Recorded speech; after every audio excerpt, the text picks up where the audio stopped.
बिस्मिल्लाहिर्रहमानिर्रहीम। On behalf of pearl securities आपको welcome करते हैं जी वेबिनार में।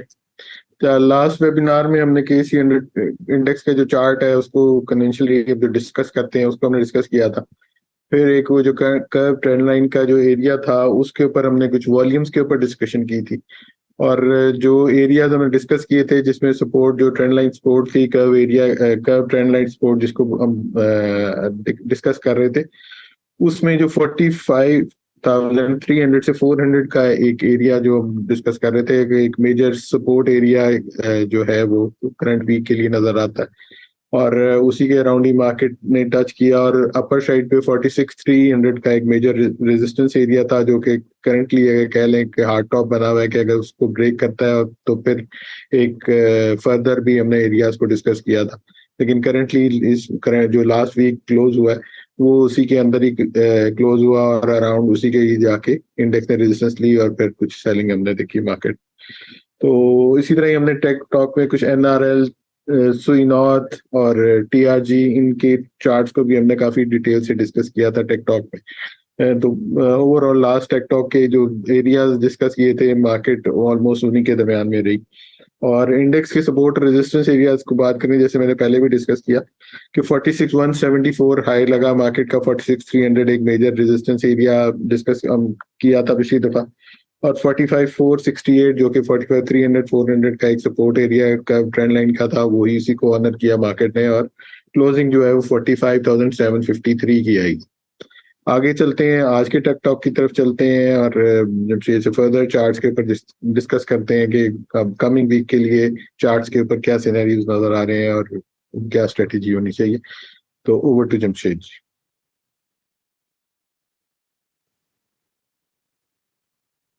जी अस्सलाम वालेकुम। अच्छा, इस वीक में टेक टॉक में जो KC100 की जो फॉर्मेशन थी लास्ट हमने डिस्कस की थी, ये कन्वेंशनल चार्ट आपके सामने स्लाइड के अंदर शो हो रहा है।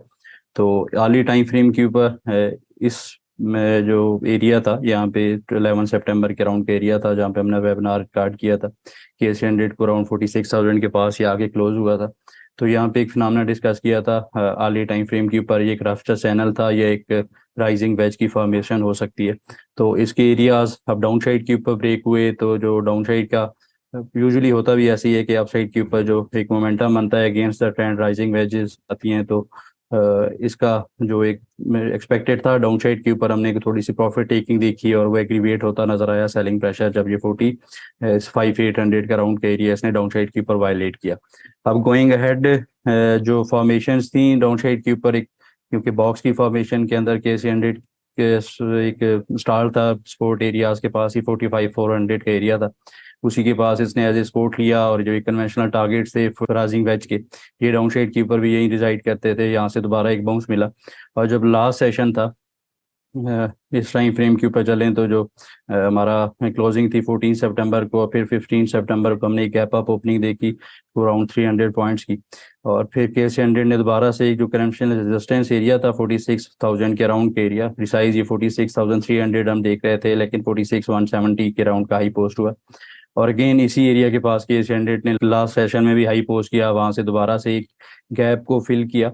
और करंटली 4573 के पास के KC100 का जो एरिया था वो क्लोज करता नजर आया। अब जो यहाँ पे हमारी प्रीवियस डिस्कशन थी, इसी को अगर आगे बढ़ाएं तो प्रीवियसली भी KC100 का ये जो एक curve trend line support area था, यहाँ पे ये जो रेड बॉक्स है ये काफ़ी टाइम से हमारे चार्ट्स के ऊपर इसको हाईलाइट किया हुआ है। ये इस तरह का एक डाउन शेड के ऊपर इसने प्रीवियसली भी एक फेक आउट किया। और इसको अगर यहाँ पे तो टाइम थोड़ा सा ज़्यादा स्पेंड होता नज़र आ रहा है, और अगर इसको वीकली टाइम फ्रेम के ऊपर देखा जाए तो ज़्यादा अच्छे से क्लियर होती हैं फॉर्मेशंस। KC100 ने इसको डाउन साइड के ऊपर वायलेट किया और एक नेक्स्ट कैंडल के अंदर ही वीकली टाइम फ्रेम के ऊपर इसको रीगेन किया, एक गल्फिंग कैंडल बना और अपसाइड के ऊपर मोमेंटम बनता नजर आया।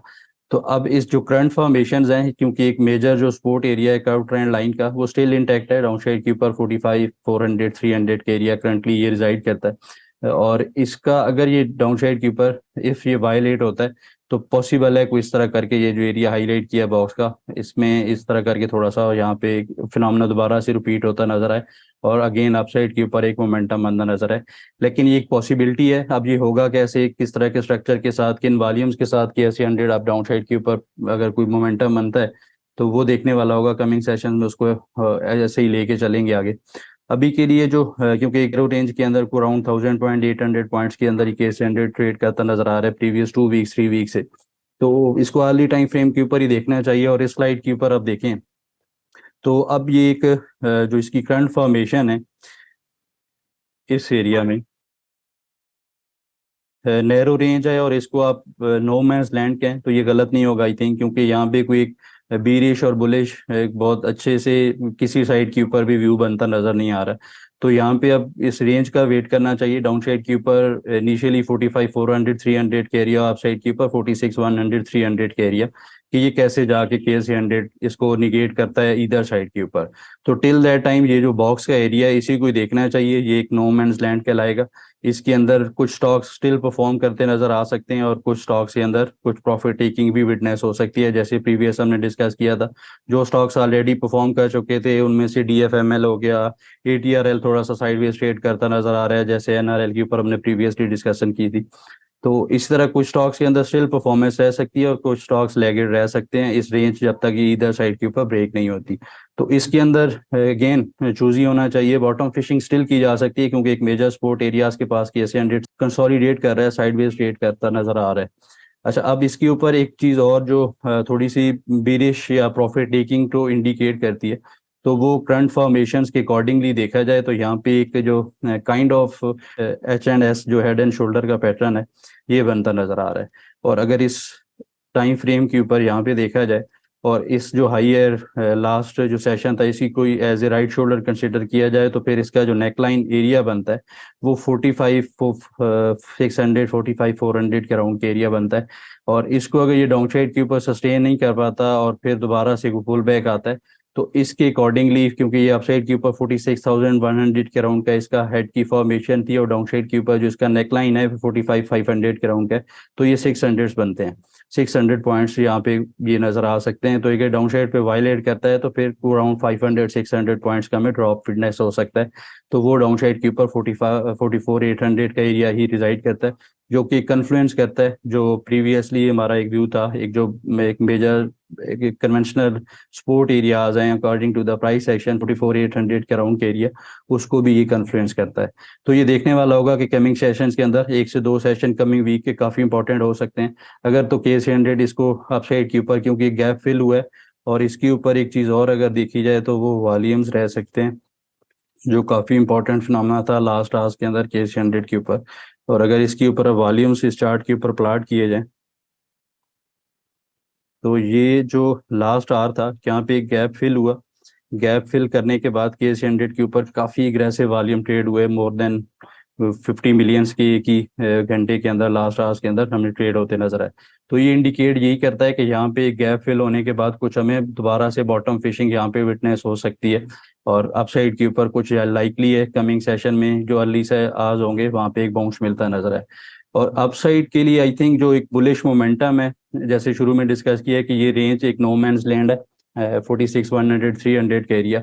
और अगर इसको मजीद कन्फ्लुएंस किया जाए तो ये प्रीवियसली हमने अपसाइड के ऊपर हाईलाइट किया था एक डिसेंडिंग ट्राइंगल का पैटर्न, और इसी का जो अब इसको थोड़ी सी ट्रेंड लाइन को एडजस्ट किया है तो इसके अकॉर्डिंगली जो एक डिसेंडिंग ट्रेंड लाइन का सपोर्ट एरिया था प्रीवियसली, ये भी को कन्फ्लुएंस करता है 46 300 का राउंड का एरिया।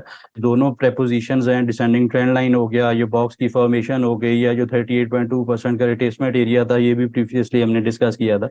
तो ये 46 300 को काफी कन्फ्लुएंस करता है और काफी इसकी सिग्निफिकेंस को हाईलाइट करता है। तो इसको ही देखते हुए काम करना चाहिए। स्टिल थोड़ा सा कॉशियस अप्रोच के साथ सिलेक्टिव स्टॉक्स के अंदर बाइंग साइड के ऊपर देखा जा सकता है और फिर वेट करना चाहिए कि कैसे रेंज को KC 100 जाके इसको एक्सपेंड करता है या इधर साइड के ऊपर किस वॉल्यूम के साथ इसको ब्रेक करता है। तो अभी के लिए टेकटॉक में इतना ही है जी सर। ये आगे इंडेक्स के कमिंग वीक के लिए सपोर्ट और मेजर रेजिस्टेंस एरियाज उनको डिस्कस कर लेते हैं। जी, पॉइंट्स टेबल के ऊपर तो स्टिल वही पॉइंट्स हैं, कोई मेजर चेंजेस नहीं है। अब इमीडिएट रेजिस्टेंस एरिया भी जैसे लास्ट स्लाइड के अंदर डिस्कस किया 46 300 का रहेगा। डाउन साइड के ऊपर सपोर्ट एरिया 45,400 और डाउन साइड के ऊपर जो सेकंड सपोर्ट एरिया हो सकता है जो कि प्रीवियसली 43,800 हमने हाईलाइट किया था as a stop loss area जब एक बाउंस हम एक उसको प्ले कर रहे थे। तो आई थिंक इसको ट्रेल किया जा सकता है 44,800 500 के स्टॉप लॉस के साथ। और इसके साथ ही आई थिंक आप पोजीशंस को होल्ड करना चाहिए थोड़ा सा कॉशियस अप्रोच के साथ। ऑन द अपसाइड देखा जाए तो हॉट टॉप स्टिल 46,800 47,100 का होगा। तो ये अगर जाके KS100 निगेट करेगा तो फिर हमें दोबारा से एक बुलिश मोमेंटम या एक बुलिश रन नजर आ सकता है। जी सर। जी आगे चलते हैं, जो ट्रेड प्लान्स का फॉलोअप उसको कर लेते हैं। जी ट्रेड प्लान्स में फर्स्ट ऑफ ऑल ये ग्रुप के अंदर शेयर किया था एक इंट्राडे बेसिस के ऊपर इसके अंदर अपॉर्चुनिटी बनती थी अल शहीद कारपोरेशन के ऊपर।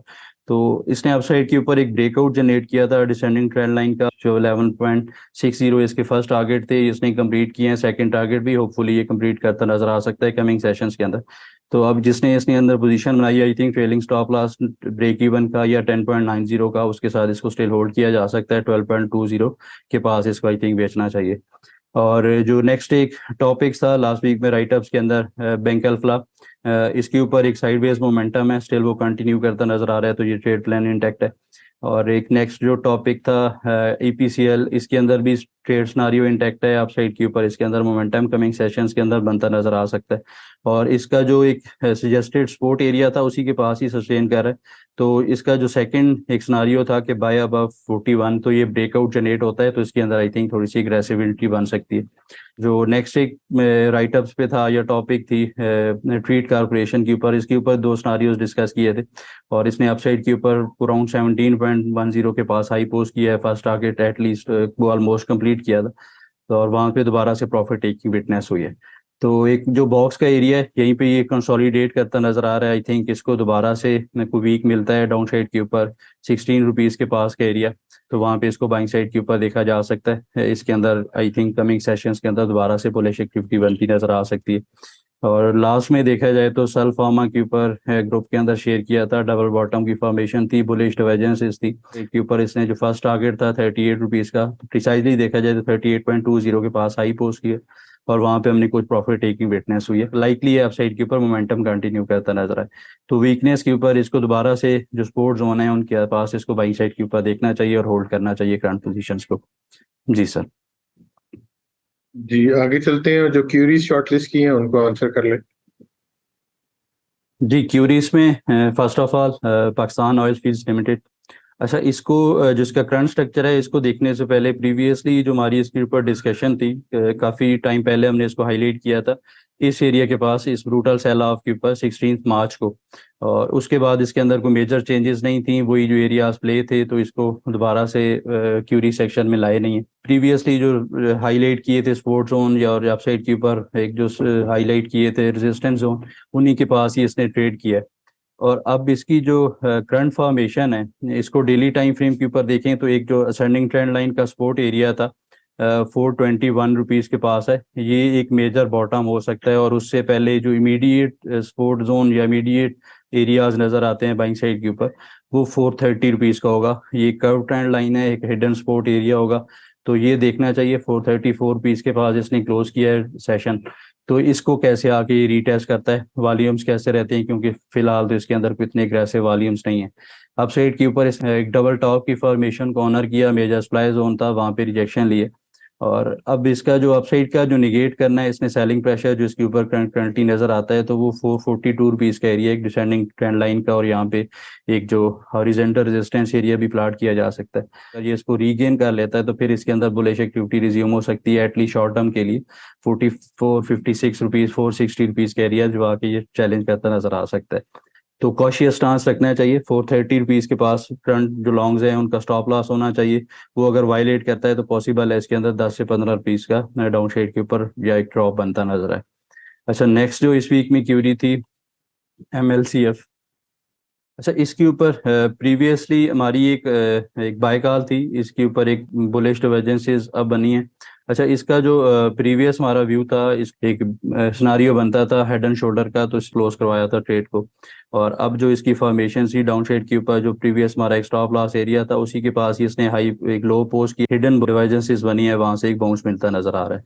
तो करंटली एक जो जैसे KC 100 था, तो मोस्ट ऑफ द स्टॉक्स भी एक नो मैंस लैंड के अंदर ट्रेड कर रहे हैं, तो इसको भी वार्ट लिस्ट में रखा जा सकता है। एक अच्छा बाउंस मिला है, बुलिश डिवर्जेंसेस बनी है, तो इमीडिएट रेजिस्टेंस एरिया 30.20 का है। इसको अगर अपसाइड के ऊपर ये निगेट करता है, रीगेन करता है, तो फिर इसके अंदर बुलिश एक्टिविटी रिज्यूम हो सकती है, तो आप इसके अंदर एक ब्रेकआउट के ऊपर बाइंग भी सजेस्ट करते हैं यहाँ पे। और डाउन साइड के ऊपर जो सपोर्ट एरियाज हैं ये 28-26.50 के रहेंगे। नेक्स्ट जो इस वीक में क्यूरी थी, DGKC, DG खान सीमेंट। अच्छा, प्रीवियसली जो हमारा एक व्यू था यहाँ पे, एक हम इस एक राइजिंग जो एक ascending trend line support areas थे या जो असेंडिंग चैनल था, इसको प्ले कर रहे थे। तो अनफॉर्चुनेटली जो हमारा अपसाइड के ऊपर एक्सपेक्टेड टारगेट था, इसने इनिशियल टारगेट्स कंप्लीट किए थे 50 रुपीज़ के पास, जो 64 का टारगेट था वो कंप्लीट नहीं किया। तो अगेंस्ट द एक्सपेक्टेशन जो ट्रेलिंग स्टॉप लॉस था यहाँ पे हिट हुआ और डाउन साइड के ऊपर एक ब्रूटल सेल ऑफ नजर आया। और करंट देखा जाए तो यहाँ पे एक काफ़ी एग्रेसिव डेली टाइम फ्रेम के ऊपर डबल बॉटम बना, बुलिश डिवर्जेंसेस बनती नजर आई। और करंटली भी जो लास्ट सेशन था इसके ऊपर जो शॉर्ट टर्म में ब्रेकआउट जनरेट हुआ है, तो ये एटलीस्ट यहाँ से अपसाइड के ऊपर आई थिंक 38.2%, 47-46 रुपीज़ को जाके चैलेंज करता नजर आ सकता है। तो ये एक पहला रेजिस्टेंस एरिया होगा, इसको देखना चाहिए। अगर इसको भी रीगेन करता है तो दोबारा ये 49-50 रुपीज़ को भी चैलेंज करता नजर आ सकता है। तो आई थिंक 43-44 रुपीज़ के स्टॉप लॉस के साथ इसके अंदर पोजीशंस को होल्ड किया जा सकता है। अच्छा, इसके बाद जो नेक्स्ट हमारी क्यूरी थी इस वीक में, DFML, दीवान फारूक मोटर्स। अच्छा, इसके ऊपर करंट जो चार्ट स्ट्रक्चर है, पहले तो उसको डिस्कस करें टेक्निकल बायास में। तो एक रफ सा चैनल नज़र आता है डेली टाइम फ्रेम के ऊपर, और इसकी जो करंट जो एक मेजर स्लाइड जोन था अपसाइड के ऊपर 18 रुपीज़ के पास का एरिया, इसको इसने एज ए रेजिस्टेंस ऑनर किया है। डाउन साइड के ऊपर अब कुछ मोमेंटम बनता नजर आया, यहाँ पे एक डेली टाइम फ्रेम के ऊपर इवनिंग स्टार की फॉर्मेशन मिली, प्रॉफिट टेकिंग विटनेस हुई। और एक सेशन इसको थोड़ा सा अगर वीकली चार्ट के ऊपर या थोड़ा सा मिड टर्म लॉन्ग टर्म के लिए अगर देखा जाए तो वहाँ पे ज़्यादा क्लियर होती हैं चीज़ें। उसके अकॉर्डिंगली ये जो लास्ट सेशन 2 वीक्स थे, इवनिंग स्टार की फॉर्मेशन बनती नज़र आ रही है, और एक हाईलाइट करता है एक रिवर्सल पैटर्न है करंटली कि इसके अकॉर्डिंगली अपसाइड के ऊपर लिमिटेड अपसाइड नज़र आती है। तो इसका मेजर सपोर्ट जोन है, जो वॉच आउट लेवल है सपोर्ट जोन 16.20, 15.50 का, ये कन्फ्लुएंस है एक कर्व ट्रेंड लाइन का और एक हॉरिजेंटल सपोर्ट एरिया का। इस के साथ आई थिंक पोजीशंस को होल्ड किया जा सकता है। कप एंड हैंडल की फॉर्मेशन इसके ऊपर एक्टिव है, तो अगर तो ये डाउन साइड के ऊपर इन एरियाज को वायलेट करता है तो फिर इसके अंदर शॉर्ट सेल भी इनिशिएट की जा सकती है। डाउन साइड के ऊपर एक अच्छी डिप इसके अंदर नजर आ सकती है। टू निगेट द सिनेरियो जो बीरिश बायास है इसके अंदर, जो बीरिश एग्जॉशन है, तो 18 रुपीज़ से अब अप साइड के ऊपर अगर ये सस्टेन करता है तो फिर इसके अंदर बुलिश एक्टिविटी रिज्यूम हो सकती है। और इस वीक में जो नेक्स्ट क्यूरी थी मुगल स्टील। अच्छा, इसके ऊपर भी प्रीवियसली हमने हाईलाइट किया था इसको डेली टाइम फ्रेम के ऊपर, एक according to the Gann fan principle. जो करंट चार्ट पैटर्न था डाउन साइड के ऊपर, यहाँ पे दोबारा इसने जून के अंदर एक पोस्ट किया, यहाँ पे एक गैन फैन प्रिंसिपल को डिस्कस किया था। अप साइड के ऊपर मोमेंटम लाइकली था, एक गैप था, यहाँ पे इसने गैप फिल किया, एक फेक आउट जनरेट किया, यहाँ पे सस्टेन नहीं कर पाया और एक ब्रूटल सेल ऑफ के अंदर अपने दोबारा से मेजर सपोर्ट जोन को ऑनर करता नजर आया। तो इसका भी इमीडिएट रेजिस्टेंस एरिया 55 का एक अच्छा बाउंस विटनेस हुआ है, तो अगर इसको रीगेन करता है तो बुलिश एक्टिविटी यहाँ पे कंटिन्यू हो सकती है। और डाउन साइड के ऊपर जो वॉच आउट लेवल या सपोर्ट एरियाज हैं वो 48-45 रुपीज़ के रह सकते हैं।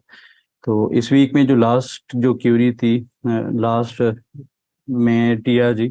अच्छा, इसके ऊपर प्रीवियसली वीकली टाइम फ्रेम के ऊपर हमने डिस्कशन थी थोड़ा सा लंबे अरसे में इसको काफ़ी डिटेल से डिस्कस किया था कि एक जो काइंड ऑफ पीनेट की फॉर्मेशन है, एक मेजर हाईलाइट किया था इसका एरिया 95 रुपीज़ का, कि इसको अपसाइड के ऊपर अगर ये निगेट करता है, जाके रीगेन कर लेता है, तो फिर इसके अंदर बुलिश मोमेंटम बनता नजर आ सकता है। अब जो इसका जो लास्ट 2 से 3 सेशन थे, एक ब्रूटल सेल ऑफ वाली टाइम फ्रेम के ऊपर विटनेस हुआ।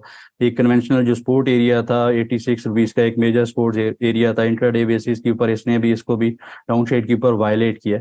और यहाँ पे अब देखा जाए तो आली टाइम फ्रेम के ऊपर एक अच्छी बुलिश डिवर्जेंसेस बनती नजर आ रही हैं, और इसके ऊपर एक जो कन्फ्लुएंस करती है चीज़ वो यहाँ पे एक वॉल्यूम्स है, क्योंकि जो सेल ऑफ था और इस कैंडल के ऊपर यहाँ पे एक एग्रेसिव वॉल्यूम ट्रेड हुए हैं, और ये वॉल्यूम्स पीछे काफ़ी जो एक कंसोलिडेशन बॉक्स था, इससे सबसे ज़्यादा वॉल्यूम इसे कैंडल के ऊपर ट्रेड हुए हैं।